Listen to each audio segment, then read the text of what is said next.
바울 사도께서 빌립보서 3장에 들어와서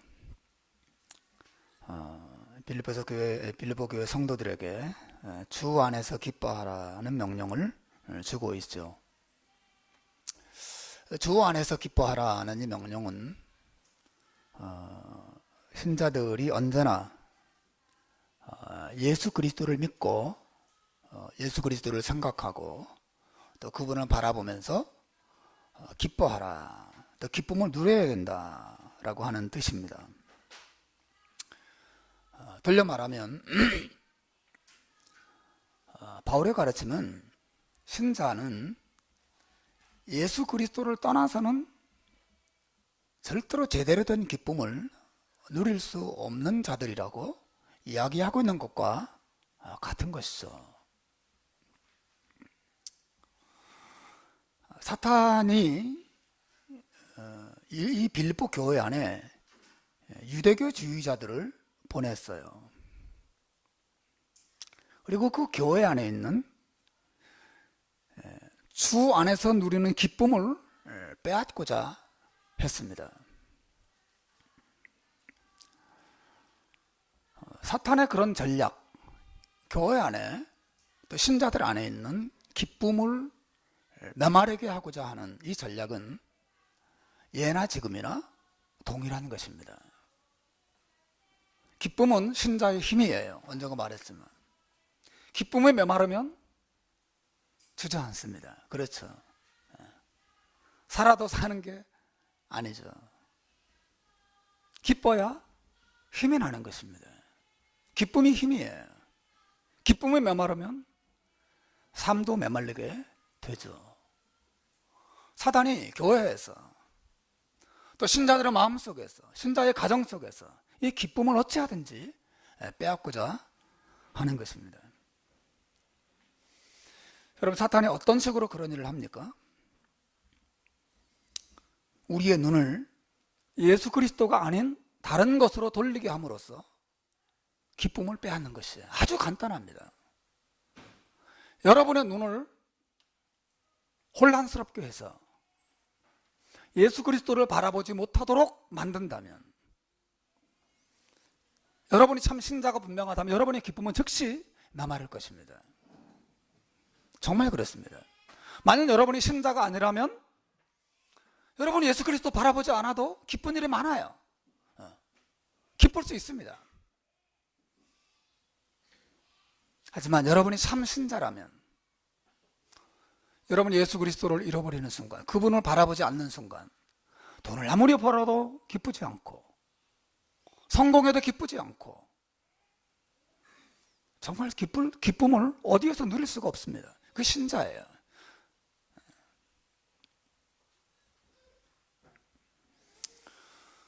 혹시 여러분 가운데 기쁨이 메마른 분이 계시다면 다시금 예수님을 바라보시길 바랍니다. 하루에도 12번씩이라도 여러분이 슬픔과 낙심에 빠질 때마다 눈을 돌려서 다시 그분을 바라보셔야 됩니다.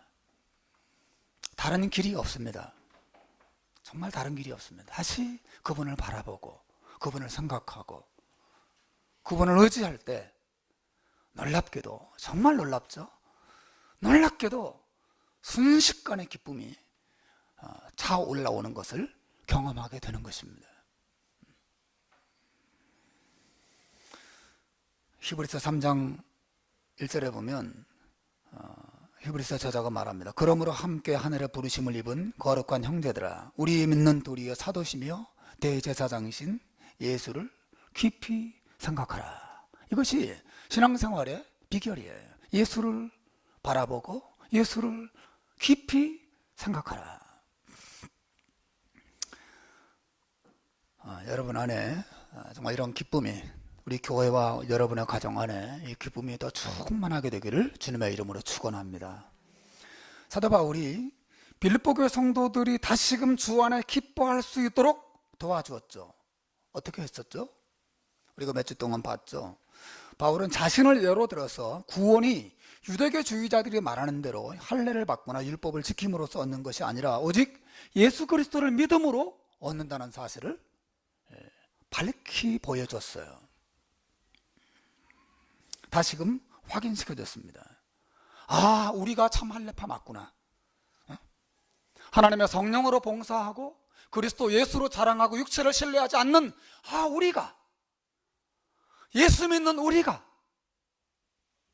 우리 안에 성령을 지니고 있는 우리가, 유대교주의자들이 아니라 우리가 하나님의 자녀구나, 하나님의 백성이구나, 내가 구원받은 하나님의 백성이구나, 이것을 다시금 확인시켜 줬어요.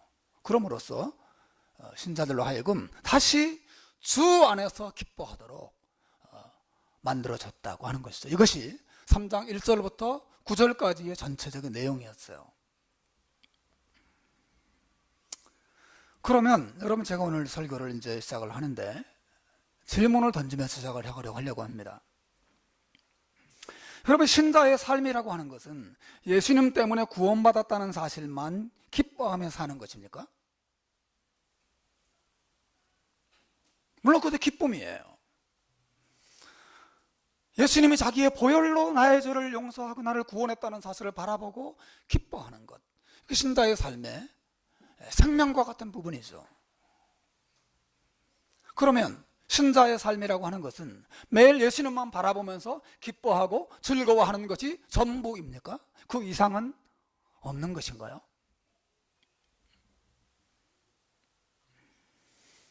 바울 사도는 신자의 삶에 그 이상의 것이 있다고 오늘 10절부터 16절까지 해서 이야기하고 있습니다.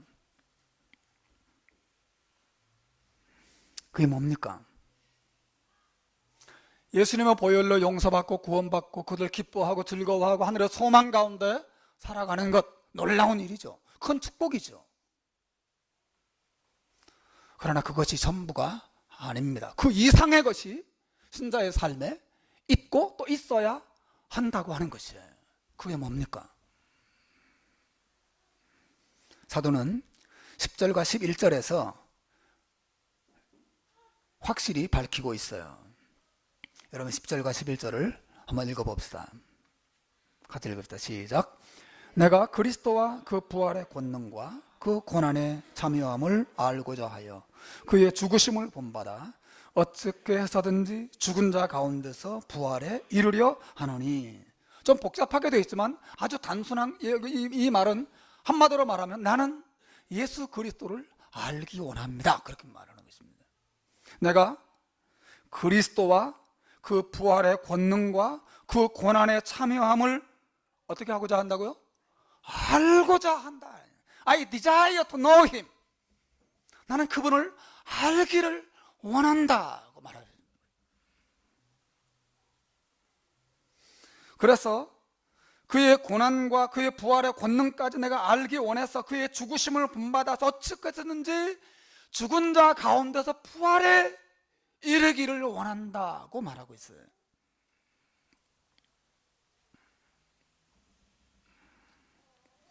예수 그리스도를 아는 것입니다.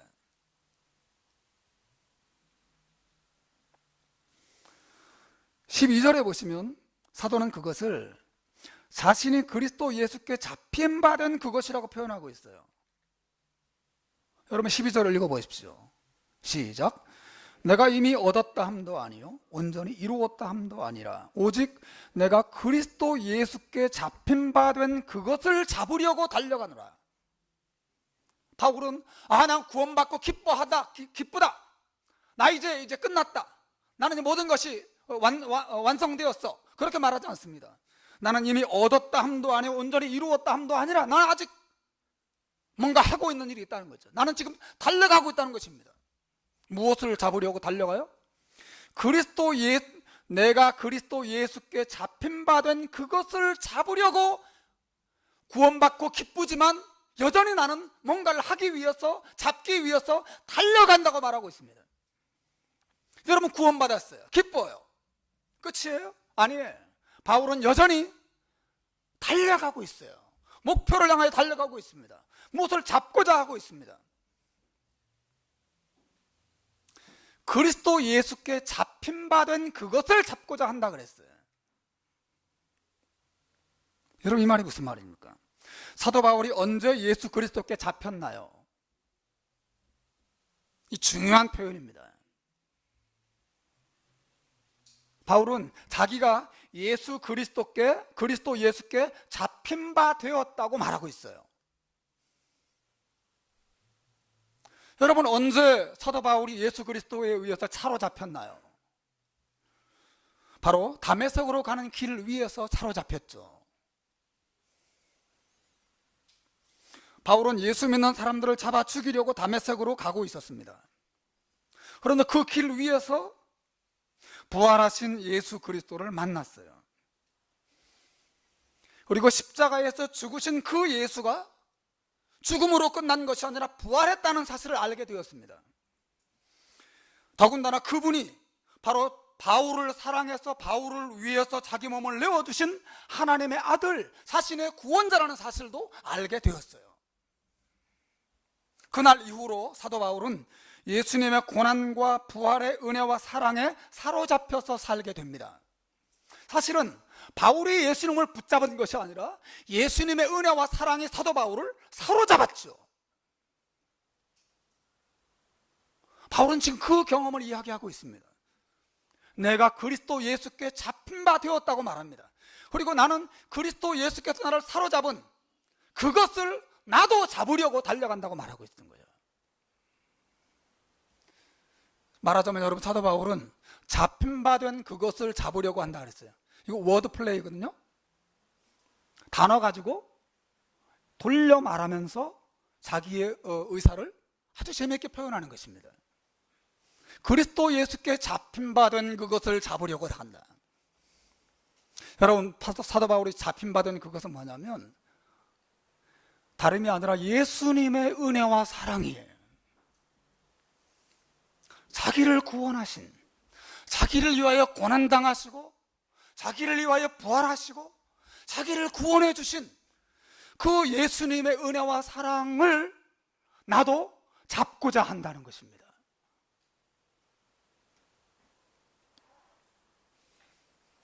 (12절에서는) 잡고자 한다는, 잡으려고 달려간다고 말했지만 10절과 11절에서는 뭐라 그랬어요? 내가 그리스도와 그 부활의 권능과 그 고난의 참여함을 알고자 한다는 말로 말했어요. 사실은 같은 뜻이에요. 알고자 한다는 것과 잡고자 한다는 것은 같은 말을 하는 것입니다. 무슨 말인지 이해하시겠어요? 예수님의 사랑을 잡고자 한다는 것과 예수님의 사랑을 알고자 한다는 것은 같은 의미예요. 이 문맥을 전체적으로 보시면 같은 말을 하고 있습니다.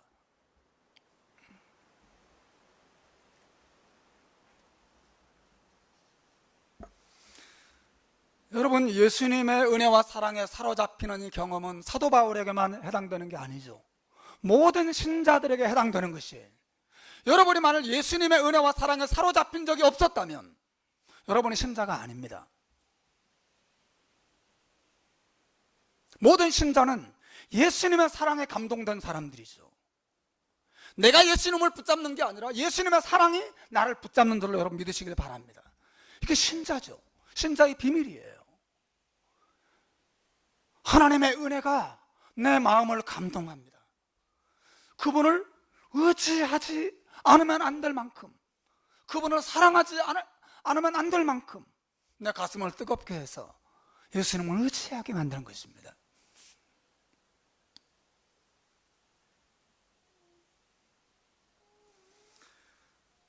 그런데 여러분, 신자는 그리스도의 사랑에 사로잡힌 자만이 아니라 그 자기를 사로잡은 그 사랑을 잡기 위해서, 알기 위해서, 더 온전히 알기 위해서 달려가는 자라고 사도가 이야기하고 있어요.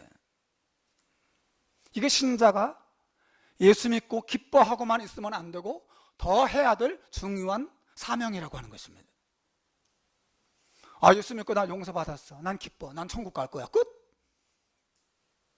뭐 더 할 일이 있어요? 뭐 할 일 없어. 나 용서받았어, 구원받았어, 난 기뻐, 나 행복해, 난 죽으면 천국 가, 끝. 끝이에요? 바울이 그렇게 말하고 있어요?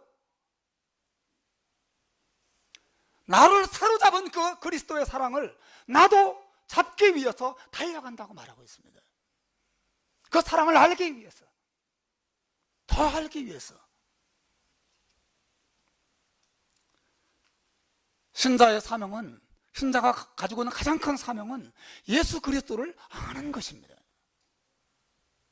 신자의 삶이라, 구원받은 이후의 신자의 삶이라고 하는 것은 한마디로 말해서 그리스도를 알기 위해서 달려가는 삶이에요.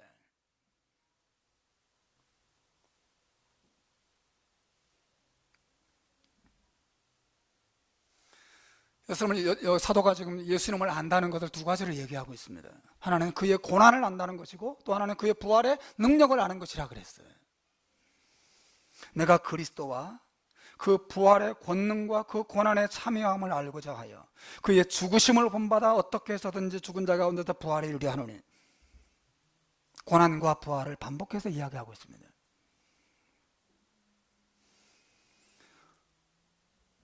우리 신자들은 예수님의 고난을 알아야 합니다. 왜냐하면 그 고난 안에 바로 우리를 향한 예수님의 사랑이 있기 때문에 그렇죠. 그분의 고난을 알아야 해요. 우리가 어떻게 예수님의 고난을 알 수 있습니까? 어떻게 예수님 고난을 알 수 있어요? 가톨릭 교도들이 고난 주간에 어떻게 합니까? 실제로 십자가를 지고, 예? 여러분 그 장면 보셨죠? 예, 저도 봤어요. 정말 실제로 예수님의 십자가를 지고 골고다 언덕을 올라가면서 막 쓰러지고 채찍에 맞고 막 직접 경험하는 사람들이 있어요. 오늘 본문의 사도가 그 얘기를 하고 있는 것입니까? 나도 정말 진짜 십자가를 지고 골고다 언덕 올라가서 한번 못 박히는 경험을 하고 싶다, 그 말을 하고 있는 거예요? 아니에요.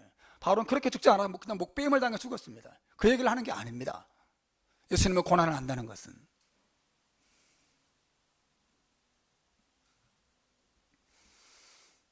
오늘 본문이 말하는 것은 우리가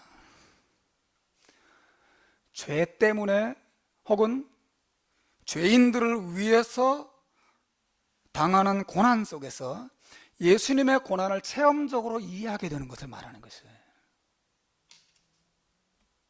뭐라고요?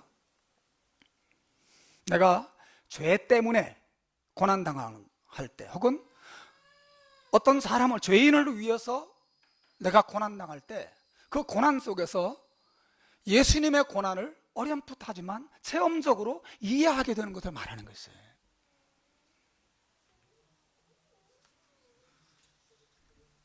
우리가 어떻게 예수님의 고난을 흉내나 내길 수 있겠어요? 그분은 속죄를 위한 고난인데 우리가 속죄를 위해서 고난받을 수 있겠어요? 우리는 예수님의 고난을 흉내를 낼 수도 없어요. 사실은 본질적으로 달라요.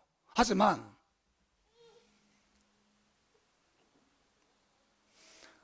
죄 때문에 내가 고난당할 때, 내 죄 때문이든 다른 사람의 죄 때문이든 혹은 어떤 사람 때문에 고난당할 때, 어떤 사람을 위해서 고난당할 때, 그 속에서 예수님이 죄를 위해서, 죄 때문에 또 죄인을 사랑하셔서 당하셨다는 게 이런 고난이구나, 체험적으로 이해하게 되는 것을 말하는 것이에요. 고난을 아는 것은. 여러분, 결혼해서 부모가 되는 일의 유익이 뭡니까? 많죠. 결혼 안 하겠다고 하는 아가씨들, 또 총각들 들을 때마다 꿀밤을 한 대씩 때려주고 싶어요. 결혼이 유익합니다. 결혼이 저는 유익이 많이 있어요.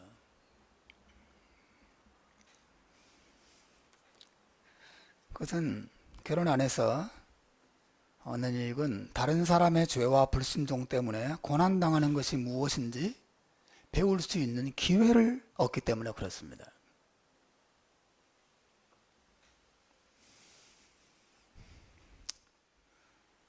설교할 때 가능하면 우리 집 애들 얘기를 안 하려고 합니다.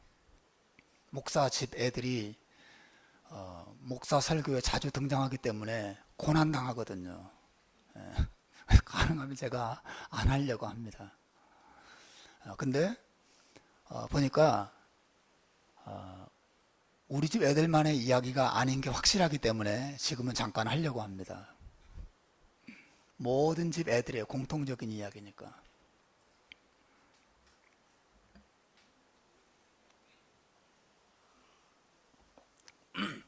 저는 아이들의 고집 속에서 하나님 앞에 나의 고집을 봅니다.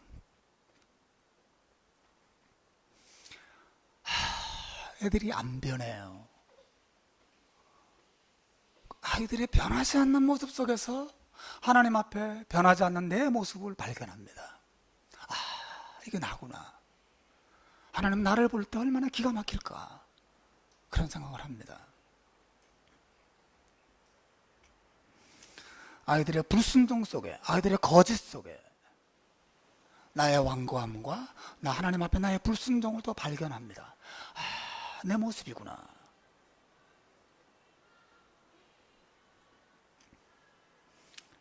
그럼에도 불구하고 자식을 죽일 수도 없고 살릴 수도 없고 쫓아낼 수도 없고 사랑으로 계속 품어야 하고 용서해야 되고 기다려줘야 하는 그런 정말 그 인내하는 시간 속에서 나는 나의 온갖 죄와 허물 때문에 고난당하신 나를 기다리시고 나를 용서하시는 예수님의 고난이 무엇인지 어렴풋이 예수님의 마음이 이런 것이겠구나 체험적으로 이해하게 되죠.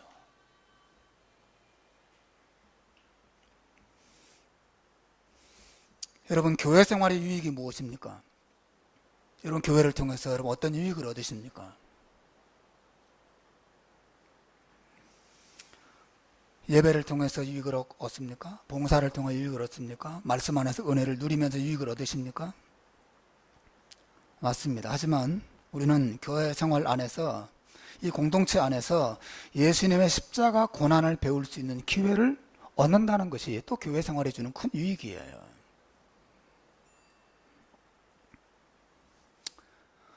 여러분, 교회는 즐거움만 주는 곳이 아닙니다. 그러면 좋겠지만 그렇지가 않습니다.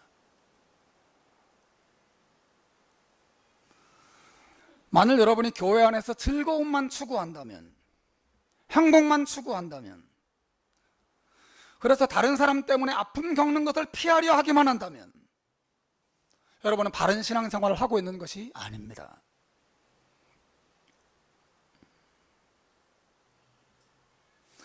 다른 사람을 사랑하고 품기 위해서 고난당하는 일은 여러분이 다른 교회로 옮겨가도 심지어 교회를 안 나가도 피할 수 없는 일이에요.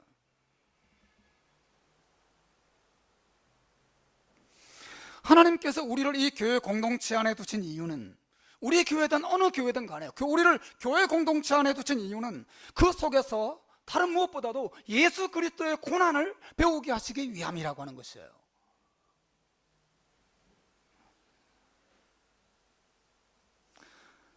우리는 이 속에서 남을 용서하기 위해서 마음속으로 피눈물을 흘리는 법을 배우게 됩니다. 한 영혼을 구원에 이르게 하기 위해서 예수님처럼 자기 몸을 제물로 내어주는 법을 또 배우게 되는 것이죠. 그 속에서 우리는 그리스도의 고난을 체험적으로 이해하게 돼요.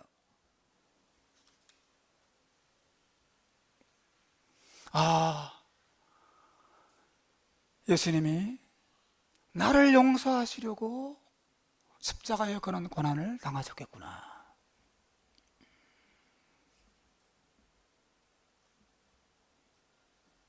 그런 깨달음을 얻게 되는 것이죠. 그리고 그 속에서 예수님의 십자가 고난을 바라보게 되고 나를 향한 예수님의 마음을 느끼게 되고 그러면서 오히려 놀랍게도 그렇기 때문에 그 고난 속에서 하나님 앞에 감격하게 되는 이해할 수 없는 모습이 교회 안에 일어난다는 거죠. 이해할 수 없는. 여러분은 고난 속에서 예수님의 고난을 바라보지 않으면 절대로 은혜를 누릴 수 없습니다. 여러분 자신의 죄 때문이든 아니면 다른 사람의 죄 때문이든 그 죄를 품에 안고 괴로워하고 아파하고 씨름하는 가운데 그 속에서 예수님의 고난을 바라보셔야 됩니다. 예수님이 이런 죄인을 위해서 고난 받으셨구나. 그렇게 나를 용서하시려고 고난 받으셨구나. 우리 그 속에서 그리스도의 고난을 알게 되는 것입니다. 그리고 그분의 고난을 알면 알수록 나처럼 더러운 죄인을 위해서 목숨을 내어주신 그분의 사랑도 발견하게 되고, 그 속에서 나는 성장하게 되고 성숙하게 되는 것이죠. 이게 사도 바울이 우리에게 보여주고 있는 위대한 신앙생활의 모델이에요.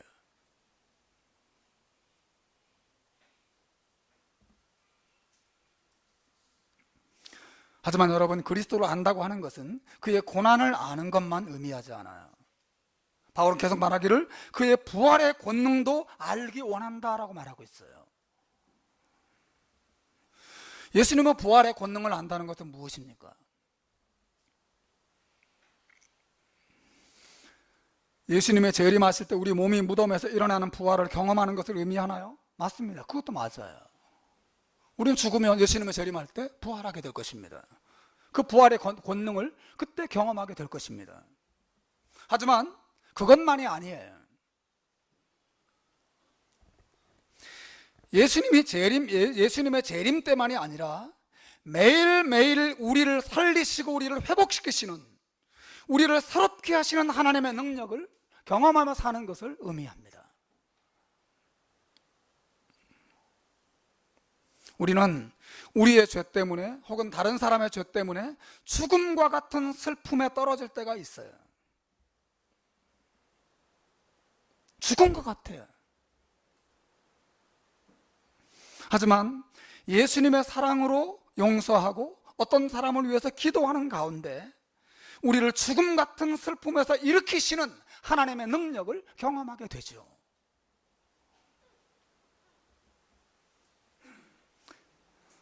이게 얼마나 놀라운 일인지 몰라요. 나를 살리시는 예수 그리스도의 은혜, 하나님의 능력. 내가 깊은 절망 속에 떨어졌을 때 내게 다가오셔서 나를 위로해 주시고 내게 새 힘을 주셔서 나를 다시 한번 일어나게 하시는 그 하나님의 능력을 경험하는 것이죠. 아, 죽음에서 부활한다고 하는 것이, 이 죄에서 이 죄의 권세를 깨뜨리고 부활한다고 하는 것이 이런 것이구나 경험하게 되는 것이에요. 이 부활의 능력, 새 생명.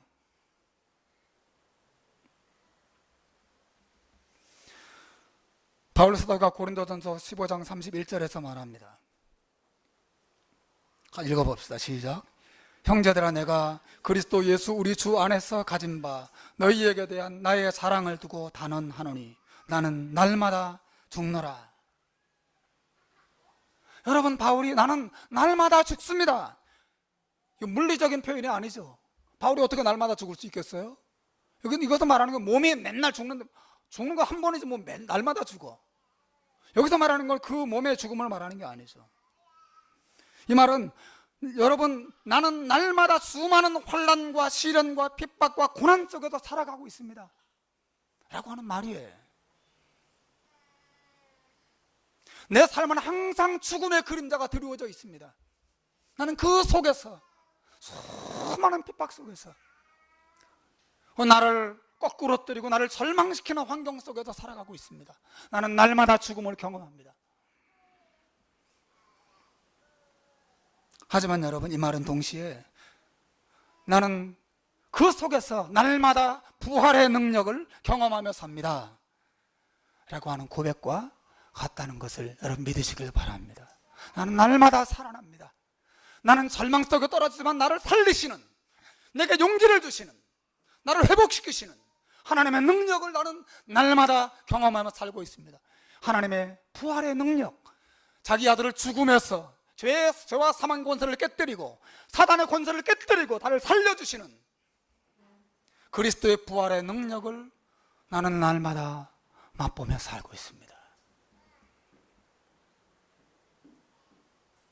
바울은 고난 속에서는 그리스도의 고난을 바라보고 나를 살리시는 하나님의 은혜 안에서는 그리스도의 부활의 능력을 바라보고 고난 속에서든 아니면 평안 속에서든 절망 속에서든 아니면 희망이 가득한 좋은 밝은 빛 가운데 환경 속에서든 어디서든 예수 그리스도를 바라보고 있어요. 그 그리스도를 바라보고 그의 은혜와 사랑과 그분의 능력을 주목하면서 믿음으로 살고 있는 것이죠.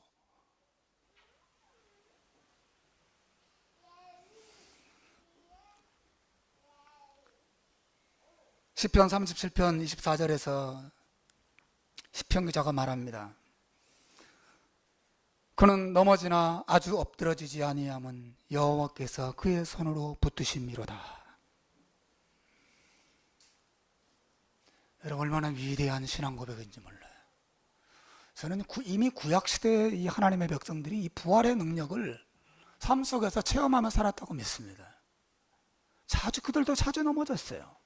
자주 낙심했습니다. 자기 죄 때문에 절망하고, 또 다른 사람의 공격 때문에 절망하고, 수많은 시련과 환난 속에서 또 넘어지고 또 넘어지고, 하지만 하나님의 그를 다시 일으키시고 회복시키시는, 살려주시는 하나님의 능력을 그대로 날마다 누리며 살았어요.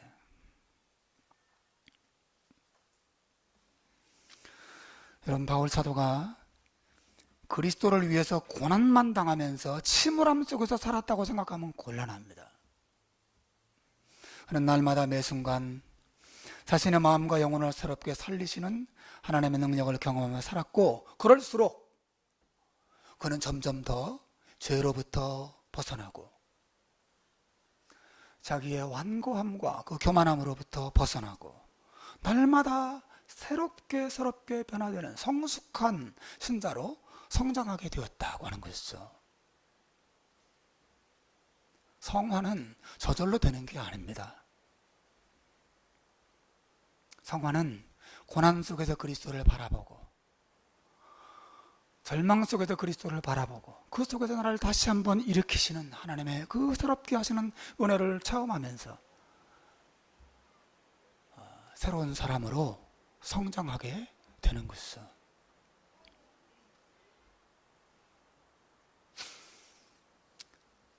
여러분도 고난과 또 역경 속에서, 교회에서든 아니면 가정에서든 여러분의 환경 속에서 예수 그리스도를 바라보고 그분을 묵상하는, 그래서 그분을 더 알아가는 여러분의 신앙생활 되기를 바랍니다.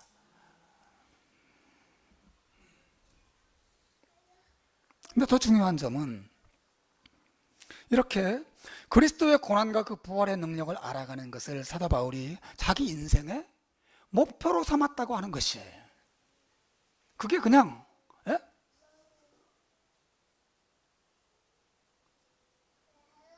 그러니까 그런 일이 있을 때마다 그냥 예수님 한번 바라보고 그냥 끝난 게 아니라, 그것을 가리켜서 뭐라 그랬냐면 나의 표대라 이렇게 표현했어요. 여러분 13절과 14절을 보시면 사도가 이야기합니다. 한번 읽어봅시다. 13, 14절 시작. 형제들아, 나는 내가 아직 잡은 줄로 여기지 아니하고 오직 한 일, 즉 뒤에 있는 것은 잊어버리고 앞에 있는 것을 잡으려고 표대를 향하여 그리스도 예수 안에서 하나님이 위에서 부르신 부름의 상을 위하여 달려가노라. 표대를 향하여, 그리고 하나님이 위에서 부르신 부름의 상을 향하여 내가 달려간다고 말합니다.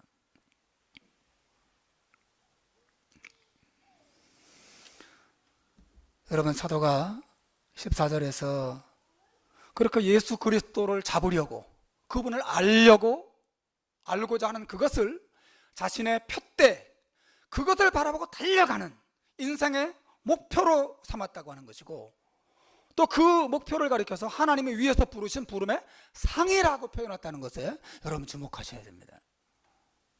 표대요, 또 상이에요. 예수 그리스도를 아는 것은.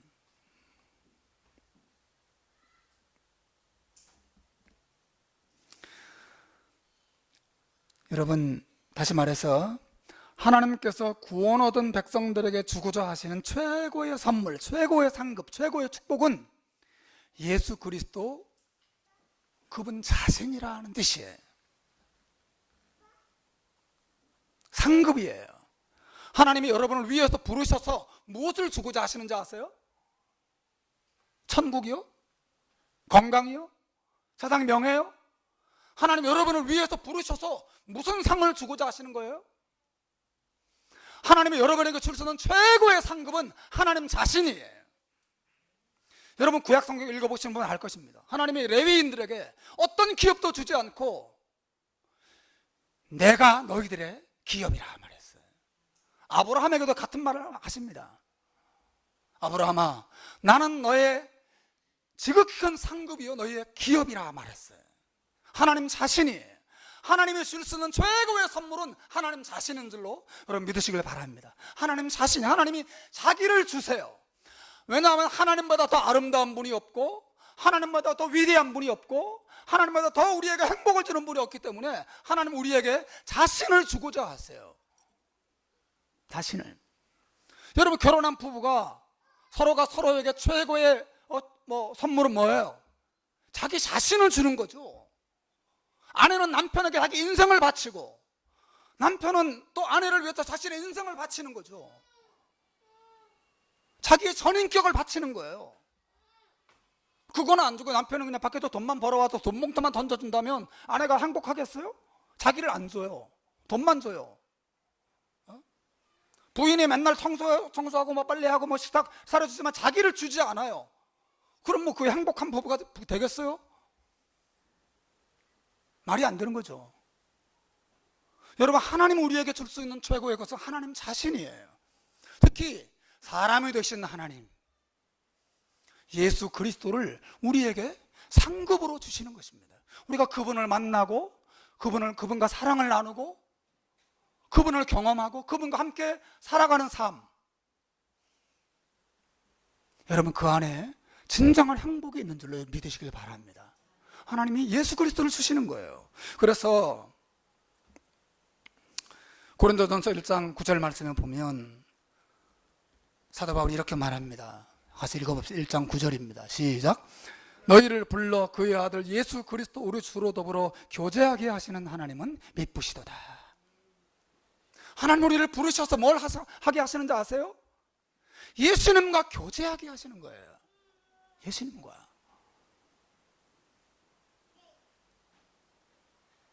예수님은 이것을 가리켜서 우리가 금요 기도회 때 다루었던 내용이지만 임금님이 자기 아들을 위해서 혼인잔치를 벌인 비유로 말씀하셨어요. 하나님이 우리를 자기 아들을 위한 신부로 삼고 그 신부를 위해서 자기 아들을 신랑으로 주신 거예요. 하나님이 우리에게 주신 최고의 선물은 예수 그리스도 자신이에요. 그분을 아는 것이죠. 그 아들과 결혼해서 그 아들과 사랑을 나누고 그 아들의 은혜와 사랑과 보호 속에서 그 아들의 영광 속에서 같이 살아가는 신자의 삶이죠.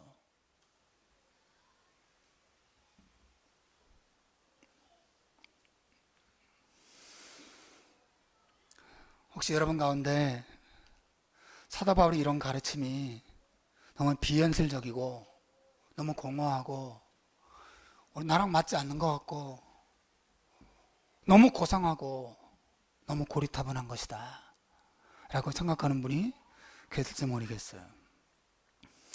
사도 바울 같은 목표를 향해서 달려가는, 예수 그리스도를 알고자 하는 마음으로 달려가는, 그를 잡기 위해서 달려가는 신자가 요즘 어딨나. 여러분 그런 질문에 대해서 사도 바울이 뭐라고 답하는지 보십시오. 15절을 보십시오. 읽어봅시다. 시작. 그러므로 누구든지 우리 온전히 이룬 자들은 이렇게 생각할지니 만일 어떤 일을 너희가 달리 생각하면 하나님이 이것도 너희에게 나타내시리라. 우리 온전히 이룬 자들은 이렇게 생각할지니 그랬어요. 우리 온전히 이룬 자들이라는 말은 완전에 도달한 자들이라 그런 뜻이 아니에요. 아까 앞에 사도가 말하기를 이미 이 완전히 이루었다 함도 아니요 얻었다 함도 아니라 그렇게 말했잖아요. 여기 이 말은 그런 말이 아니라 이것은 예수 그리스도를 온전히 알아가는 길에 들어선 자들이라는 뜻이에요. 즉 모든 참된 신자들을 가리키는 거죠. 예수님을 알아가는 일에 들어선 사람들, 그런 사람들은 이렇게 생각해야 된다는 거예요. 즉 사도 바울과 같은 생각, 같은 마음을 가져야 한다는 거예요. 심지어 뭐라고 말합니까? 만일 어떤 일에 너희가 달리 생각한다면, 즉 사도 바울의 이런 가르침에 동의하지 않는다면 그런 뜻이죠. 사도 바울이 이렇게 말하는 이런 종류의 신앙생활에 여러분 가운데 동의하지 않는 사람이 있다면 여러분 할 수 없죠. 여러분 알아서 신앙생활 하십시오. 이렇게 말하지 않습니다. 바울이 뭐라고 말해요? 만일 너희가 이 일에 달리 생각한다면 하나님이 이것도 너희에게 나타낼 것이다. 즉 하나님께서 때가 되면 이것이 옳다는 것을 너희에게 가르쳐 줄 것이란 말이죠. 다시 말해서 여러분, 사도는 모든 참된 신자들의 정상적인 신앙생활은 이것 하나밖에 없다는 거예요. 하나님이 그를 알게 하실 때가 올 것이란 말이죠.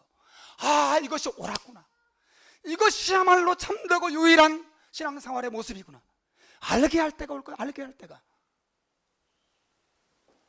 그때가 빨리 오기를 바랍니다. 빨리 오기를.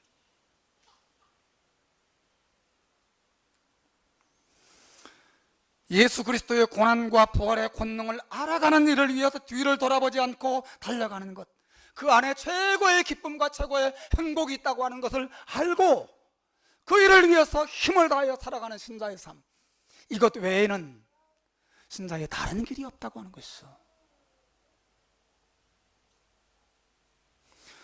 그러므로 여러분, 저는 여러분에게 이 설교를 근거로 두 가지를 권면하고자 합니다.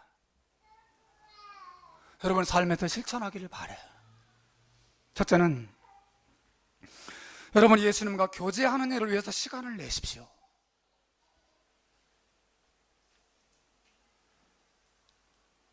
정말 예수님을 만나고 예수님과 교제하는 일을 위해서 시간을 할애하십시오. 우리가 예수님을 만나는 길은 하나님의 말씀을 읽고 하나님께 기도하는 일이에요. 만일 여러분이 교회는 출석하지만 예수님과의 인격적인 교제가 없는 신앙생활을 하고 있다면 그건 마치 무엇과 같으냐면 달리기 선수가 달리지는 않고 제자리에 주저앉아서 신발끈만 묶고 있거나 신발에 묻은 흙만 털고 있는 것과 똑같은 거예요. 맨날 교회는 와요. 하지만 그리스도와의 교제가 없어. 달려야 되는데 달리지는 않고 앉아서 신발이 메이커가 어떠니, 신발끈이 왜 이렇게 꽉 안 매졌니, 맨날 그 얘기만 하다가 시간 보내는 거죠. 예수님과의 교제가 없는 신앙생활은 마치 그와 같은 것이어서 거기에는 그 어떤 진보도 성장도 성숙도 있을 수 없어요. 없어요. 절대 없습니다.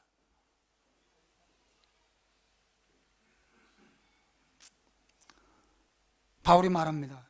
내가 그리스도 예수께 잡힌 바 된 그것을 잡으려고 달려가노라. 예수님의 나를 사로잡은 그것, 그리스도의 그 놀라운 은혜와 사랑, 그것을 내가 잡으려고, 그것을 알기 위해서 나는 달려간다. 내 푯대로 삼고 그것을 온전히 알 수만 있다면 죽어서라도 내가 부활에 이르기 원한다. 그분의 사랑을 알 수만 있다면.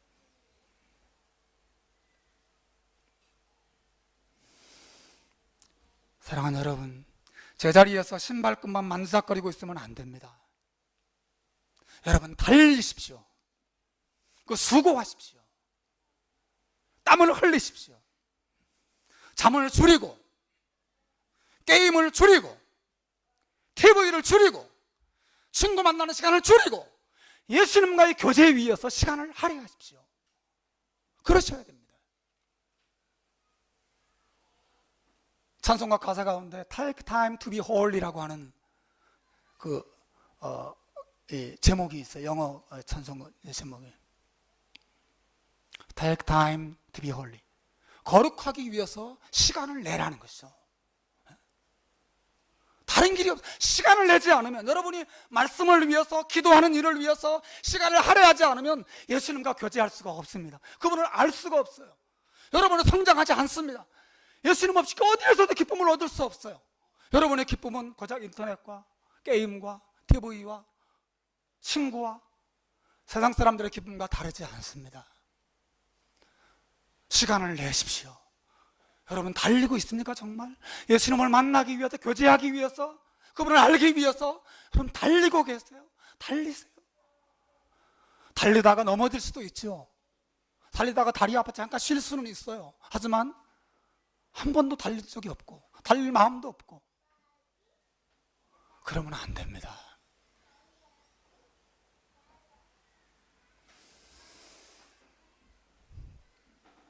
제가 한국에서 떠나기 전에 아주 오래된 일이죠. 유명한 TV 드라마 허준이 있었어요. 보셨어요? 혹은 형님 봤어요? 봤어? 어떻게 봤지? 그 시대가 아닌데. 허준이라는 드라마가 있었죠. 정말 재밌었어요. 동의보감이라는 소설도 보고 그 드라마도 보고. 근데 자그마치 시청률 50%가 넘었죠. 그죠? 정말 그거 하는 시간 되면 거리가 한산했습니다. 사람을 찾아볼 수가 없었어요. 그 시간에 다 TV를 보러 들어가는 거죠. 저도 그랬어요. 야, 그 시간에 되면 몇 시인지 잊어버려. 8시 반인가? 8시인가? 7시 반, 8시 반인가? 하여튼 9시 뉴스 하기 직전이었던 것 같아, 느낌이. 그 시간에 가까이 오면 친구 만나다가도 나 지금 가봐야 되거든? 말하고 후닥닥 집으로 뛰어 들어갔던 그런 기억이 나요. 항상 거기에 시간을 맞춰놓고 염두에 두고 허준할 시간인데 가야지. 여러분, 예수님과의 만남을 위한 시간도 그렇게 우리에게 설레는 마음을 불러일으키는 그런 신앙생활을 저와 여러분이 함께 하기를 바랍니다. 정말 그렇게 하시길 바라요. 그게 하나님이 자기 아들을 우리에게 주신 이유예요. 그냥 용서만 딱, 자, 용서 받았지? 이제 가. 용서가 무슨 주머니 쓰고 선물처럼 용서만 딱 주고 가. 하나님 그렇게 하지 않으셨어요. 우리 예수님은 안 받고 용서만 받을 수 없어요. 예? 예수님은 안 받아. 오지 마세요, 예수님. 용서만 주세요. 내가 필요한 거 있으면 청구할게요. 안녕히 계세요. 만나지도 않아요. 여러분, 정말 병든 신앙이죠. 하나님 우리에게 자기 아들을 주시고 그 아들을 통해서 용서를 주신 것은 아들과 만나고 아들과 교제하고 그 아들 안에서 열매 맺고 그 아들 안에서 하나님의 부유를 맛보고 하기 위해서 자기 아들을 주신 거죠. 여러분, 예수님과의 교제를 위해서 시간을 내시기를 주님의 이름으로 축원합니다. 두 번째 권면은 여러분이 이 땅에서 당하는 고난을 축복의 기회로 삼으라고 하는 것입니다. 사도 바울은 이렇게 말해요. 내가 그리스도와 그 부활의 권능과 그 고난의 참여함을 알기 위해서 그의 죽으심을 본받아 어찌하든지 죽은 자 가운데서 부활에 이르려 한다 그랬어요.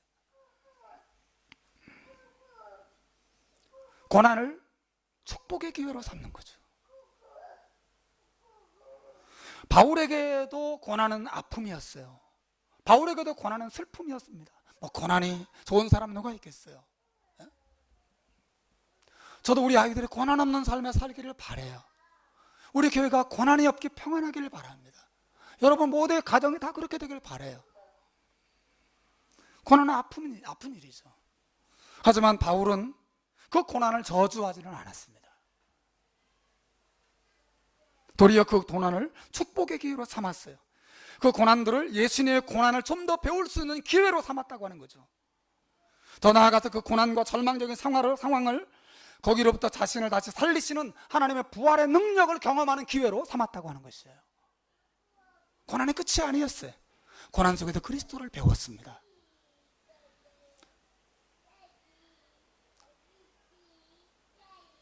일반 경영학 이런 책들이나 자기 개발서 이런 거 보면 어리석은 사람은 넘어지면 돌에 채여서 넘어지면 침을 뱉고 일어나지만 정말 지혜로운 사람은 일어날 때 돌 하나라도 짚고 일어난다 그러지 않습니까? 신앙생활 똑같아. 어리석은 사람은 고난 속에서 하나님을 원망하는 일로만 그 고난을 이용할 뿐이에요. 하나님 참되신 자는 고난 속에서 그리스도라 하고 그리스도의 고난을 배우는 그 진귀한 보석을 발견하고 고난 속에 일어선다고 하는 것입니다.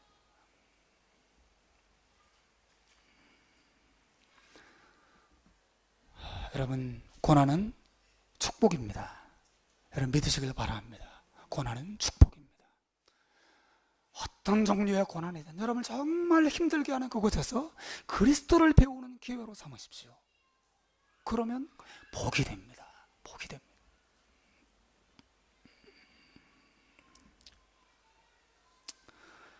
말씀을 맺겠습니다. 우리는 슬퍼도 죽지 않고 죽어도 죽지 않아요.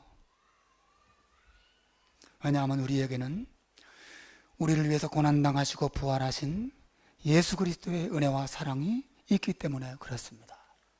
사도 바울은 이 예수님을 알아가는 표대를 향하여 달렸고 지금은 그 표대에 도달해서 그 예수님과 함께 영원한 영광을 누리고 있어요. 그렇죠.